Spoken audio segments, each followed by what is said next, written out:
What is up, everybody? Keith Jamison with the Jamison team here at Lapely Real Estate, here for another local spotlight. And this week, really happy to be joined by Thomas Towns, one of the team leads at Lapely.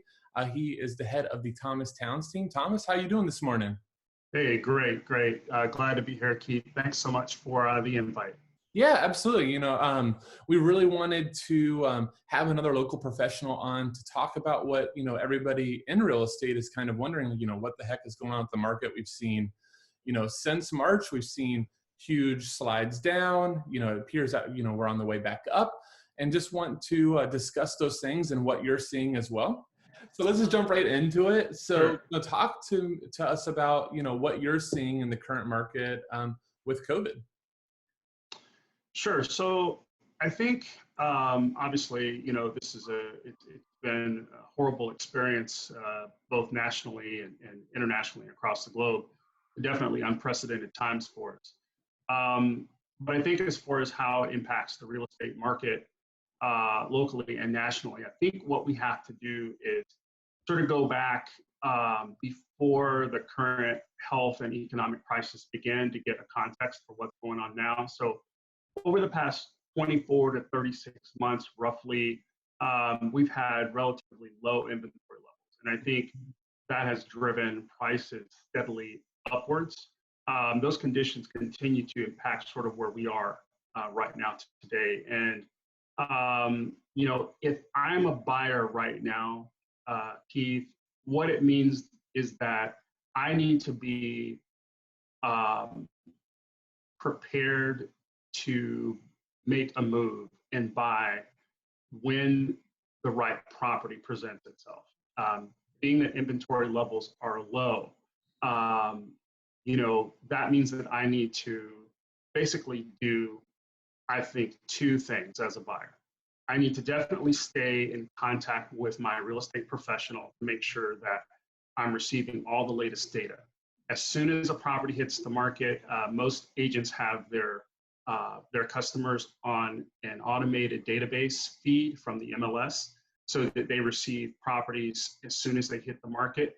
And obviously, because of limited inventory, that's super important right now. The other thing that I think buyers need to do is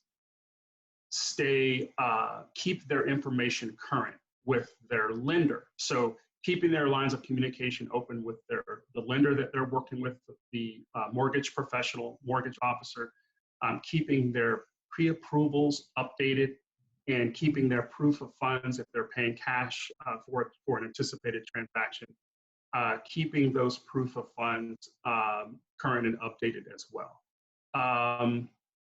You definitely want to be prepared in a market like this. Even though there are fewer buyers out there moving around, there's also limited inventory. So buyers need to be prepared to act when the right property presents itself.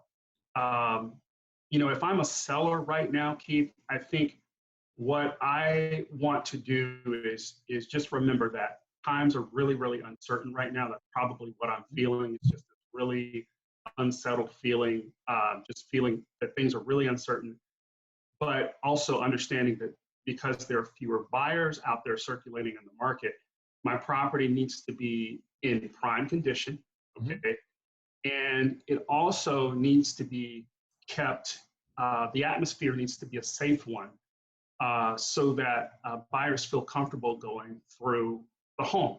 Also, once you are in the process of a purchase, so you've acquired a buyer, you've gone under contract, I think it's important that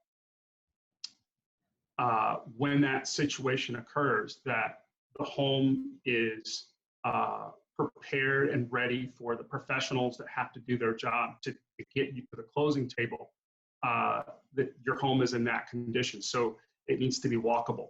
It needs to remain walkable. It needs to remain safe. A lot of times the sellers usually want to be there, traditionally they want to be there during the showings or during inspections. That might not be the best situation to be in right now. Sellers need to excuse themselves from the property and leave it in the hands of the professionals to obviously, maximize social distancing efforts right now. So I think with those things, buyers and sellers will put themselves in the best position. And I feel that right now, if you look at activity levels, especially over the last 2 weeks, you can see definite increases in that. I think there's been some increase in confidence levels. I think some of that coincides with the fact that many states are easing some of their stay-at-home orders. So buyers with some pent-up aggression to buy are starting to circulate now. Yeah, and I think you kind of actually at the end were wrapping up some of the things I was thinking about. One, historically, beginning of the year is always when real estate's really moving. And, if Yep, we look I back in agree. January, we were ramping up that this is going to be one of the, like, kind of a historic real estate year. Then all of a sudden Yes. COVID hits and things fall off. So you still had a lot of people that, needed to move, whether it was jobs, especially now there are even more job reasons, things like Hmm. divorce, unfortunately, all these reasons that people have to move. And Hmm. now that, like you said, that the stay-at-home restrictions are easing up, now all of a sudden those people are back and they're getting to experience some of the lowest interest rates in history. So, it definitely is, it's an interesting market, and it definitely is even making a recovery this quickly. So you hit on a couple of points I really do want to talk about, which is kind of safety for both buyers and sellers. Let's start on the buying side. What are the Sure. things that, you kind of are seeing or that you're helping your buyers do to stay safe during this time?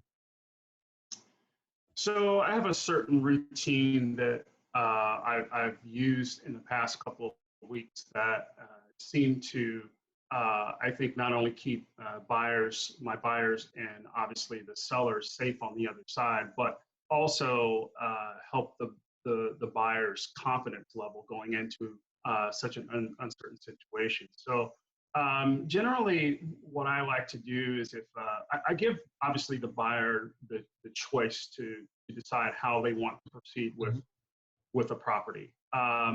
Some just do not feel comfortable going into a property right now, and if that's the case, then there are other options available. So virtual showings, utilizing things technology like this, really makes it easier for the buyer to not only have conversations and talk through issues with the prospective agent, but also utilizing technology like FaceTime and Duo gives me the opportunity to walk through a home and share that viewing experience with the buyer without putting the buyer at risk.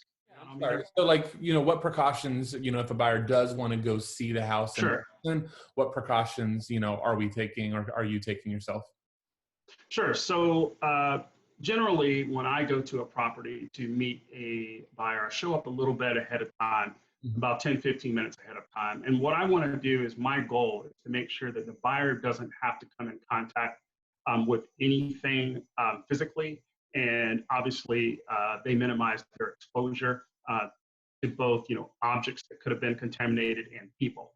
So again, having the conversation with the listing agent to make sure that the owners are out of the home during the showing, number one. Number two is to make sure that when I show up to the property, I have personal protective gear on my person and on my body to make sure that I'm protected and that the buyer is protected. So, I show up, I've got gloves on, I've got a mask on as well, and I come to the property. The first thing I want to do is open up the property, turn on all the lights, make sure that the home is 100% walkable. I'll open up all the doors so that the buyer doesn't have to actually touch any doors to enter rooms. Make sure everything is visible, and that way they can walk through the home, walk through the rooms, Yeah. view everything in the home, and then leave the home. And I start and end that viewing session with usually a squirt of hand sanitizer as Yeah. well. So that they're not bringing, that the buyer's not bringing anything into the home to protect the seller as well. And you just took what I was going to even thinking, that I think what you described is exactly why not only can a buyer feel good about still going and seeing a home, but a seller Hmm. can still feel good about listing your home, because those are the same things that Jillian and I are doing. So I love to hear it.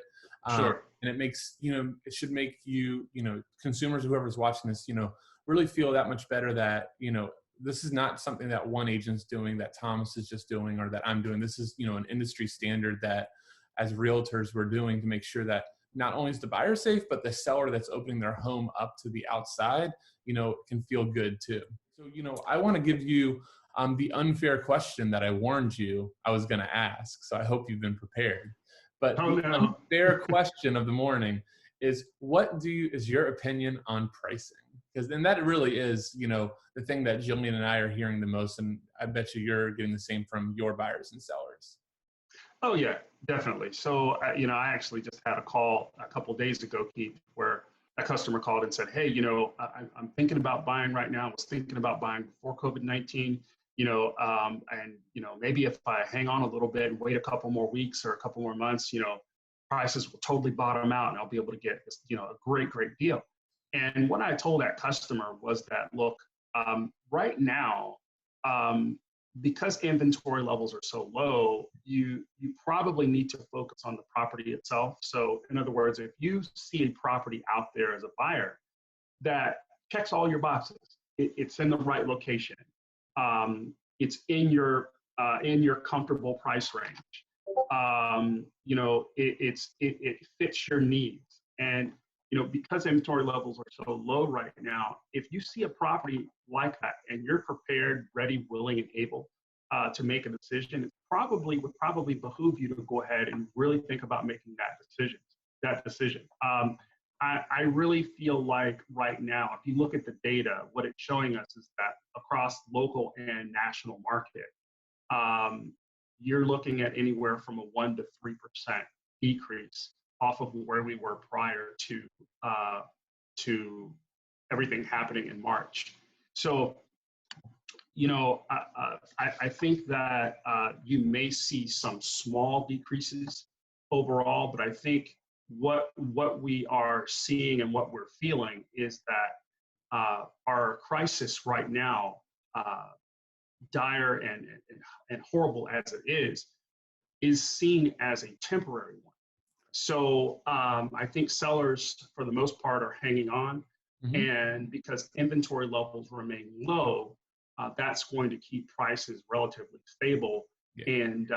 And once I think things start to return to some level of normalcy, which I honestly don't think, Keith, we're going to see for probably next year. But I think that if things continue to move positively, in other words, if our curve continues to flatten and COVID-19 fatalities continue to flatten and decrease, I think what you'll see is by September, October timeframe overall, we'll probably start to return to some semblance of normalcy, with the 2021 real estate season being a strong one. Yeah, I mean, it could, once again, take off and do what, 2020 was going to do. And I think that you kind of hit on something that I want to kind of stress, a 1% to 3% decrease, which, I've seen that number from experts. I've also seen some experts on the other side, even hint at that by the end of the year, because of all this pent up demand, that we could even potentially see an increase, nothing like 10%, but just even small numbers. So there's pretty much a consensus that this isn't a huge real estate adjustment that's coming on. This isn't, your stock market doing a 20% adjustment. I haven't seen anybody with that type of prediction. Yeah, I would have to agree with you, Keith. I think a lot of people are maybe thinking about what happened. Those of us who were in the industry or, buying and selling homes during the 2008 financial crisis, we're kind of thinking about what's going on now in relationship to what happened at that time, which I think things are just fundamentally different. The banks aren't involved with this crisis. This is an economic crisis, but it's brought on by a health crisis. Right. So as soon as our health issues improve, as soon as we can get a handle on the COVID-19 issue, I think things will dramatically turn around, because a lot of this is just related to health and confidence in health. Correct. So I think those are the main differences between what happened in 2008 and what's happening now. And then just, 2008, let's just be real. Like, it was the housing market that caused 2008. Exactly. So, when if the stock market causes depression or all these different things, that's the market that's directly Sure. impacted. So Sure. 2008, what happened? All the home values were overblown. So there had to be an adjustment. And then it took even longer because, I was in the banking industry at that time, but the banks Right. wanted nothing to do with these houses. Like, contrary to popular belief, banks aren't Sure. mortgage aren't home brokers. They don't want that on they don't want the home, so to speak. So they were, selling them off to get them out of their hands at fractions of the cost. And if you wanted to sell your home, you had to make the adjustment too. And so, it really was an awful time for the housing market. I do think that this is a significantly different, animal, because it's not housing that caused this. Exactly. Short-term homes. I couldn't agree more, Keith. Yep. So I think, I just want to wrap it up. So actually you kind of took my last questions. You mentioned, kind of end of the year, things kind of hopefully leveling off and being a little bit more normal, and, us kicking off 2021 in a similar way to 2020. Do you have any final thoughts or anything you would love to tell people? I'd also love you to kind of plug your website and how people could find you. Sure. So I think that, again, this has truly been unprecedented times for us, not only nationally, but across the globe. But I think if everyone, does what they're supposed to do, continue to social distance, and make sure that we keep ourselves and our loved ones safe and prioritize that, I think we'll be all in much better shape in the recent future, in the upcoming future.